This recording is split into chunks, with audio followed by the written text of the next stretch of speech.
The players on the Bolingbrook High School football team seen those that came before them, and some that were currently on the team get full-ride athletic scholarships. They knew that getting shipped or getting a scholarship was indeed possible. Jody Nehemiah was about to be a senior linebacker. In the offseason, after a morning team workout, he found himself questioning the head coach, Coach I, about possibly getting shipped. "Hey, Coach I, can I come talk to you at lunch?" Jody asked Coach I, who was also the high school's resource officer and had an office in the school. "About what?" Coach I snapped. "My schools," Jody said timidly. The sounds of weights click-clacked in the background of the weight room. "You have none. Gotta have good film," Coach I responded with vigor. The film that Coach I was talking about was a highlight tape. It was what collegiate football coaches largely based their interest in a player on. If one had good film, they'd most likely get a scholarship. When Coach I told Jody what he needed, Jody immediately went to call his friend Morrison after he left the weight room. Morrison had walked the halls of Bolingbrook High School and ran around like a madman on Bolingbrook High School's turf. He too played linebacker. The things he did on the turf earned him a full-ride scholarship to the University of Florida. So Jody saw fit to contact him and relay what Coach I told him. "Man, all you really need is to make one play a game," Morrison directed Jody during a FaceTime call.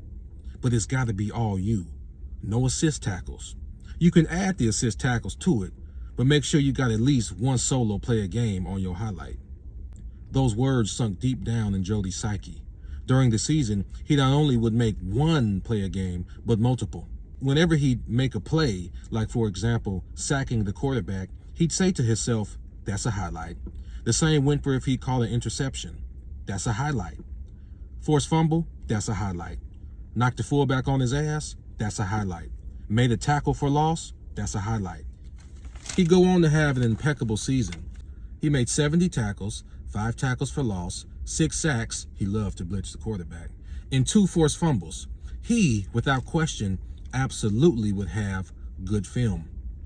All of their games were uploaded to huddle.com, and he was able to create his own highlight tape from there. He sent his film out to a plethora of college coaches. Only about half the coaches replied. Of those that did reply, half of them complimented his film and instructed him to fill out a questionnaire. The other half posed a question that confused Jody. "How tall are you?" Jody pondered at the question, only briefly, then would always respond 5'9", giving himself an extra inch of grace. A month after the season is when Jody got word from Coach I that coaches from Mississippi State University were coming in to visit. "Didn't say who they were coming to see, and I ain't asked," Coach I told Jody in the huge hallway by the cafeteria. Jody began to visualize what would happen. He'd be sitting in second period English class. Security would come knocking at the door, telling him to report to the police office, which was Coach I's office, and a coach from Mississippi State would be sitting in there waiting for him. The coach would have on beige pants and a maroon jacket that was imprinted with the Mississippi State logo. There would be some small talk, and then boom, they'd offer him a scholarship.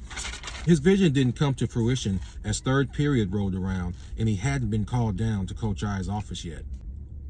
So Jody decided that the following passing period, he'd switch up his route to his next class to be able to pass by Coach I's office and find out what the hell was going on. He was willing to be late to his next class in order to do so. When he walked past, sure enough, he saw a coach from Mississippi State. He was wearing exactly what Jody had envisioned, but surely wasn't talking to the person he'd envisioned. "Alfred Joyner?" Jody thought to himself. "The hell is he doing in there?" Jody's confusion brought him to laughter as he slowly walked to fourth period. During the next passing period, Elias Caldwell, a fellow teammate and friend of Jody's, ran up to him in the hallway. "Nigga, did you hear about Alfred?" Elias asked Jody with urgency. "What about him?" Jody shot back just as urgently. "Mississippi State shipped him," Elias exulted. "You lying," Jody replied. He couldn't believe it. Alfred Joyner was a linebacker just like Jody, but Alfred only played when Bolingbrook would be up by 30 or more points against teams like Joliet Central, who had went years without winning a single game. "I swear to God," Elias said, certifying his information. Nigga didn't even start, Jody grunted. Elias shrugged as he stuck out his lower lip. They said they liked the way he moved on film or some shit. Jody immediately went into the nearest bathroom, searching for Alfred Joyner's huddle highlight tape. He was shocked to discover that Alfred had any film at all. Alfred Joyner's highlights consisted of him dropping back into coverage a few times, and a few times that he finished a tackle that one of his teammates had started. He absolutely had no plays that he made. Jody said to hell with his next class and reported to Coach I's office. When he got there, only Coach I was inside, just him and his big gulp that he got from 7-Eleven every day. After getting confirmation that the rumor was true, he pleaded with Coach I for an explanation. You're a better player, but he's got the height, Coach I declared. It was true.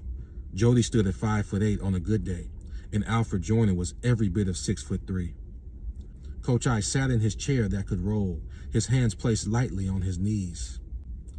It's a shame schools operate like that, he commented. But this ain't basketball, Jody declared. Height don't make you no better of a player. You're right, Coach I shot back. But height does sure as hell make you better of a recruit. By the end of the offseason, Alfred Joyner would receive several other Southeastern Conference offers. This was arguably the best conference in college football. But as for Jody Nemaya, his damn good season that produced good film, coupled with his 5'8" stature, would earn him a partial scholarship to William Penn, a small NAIA in Iowa.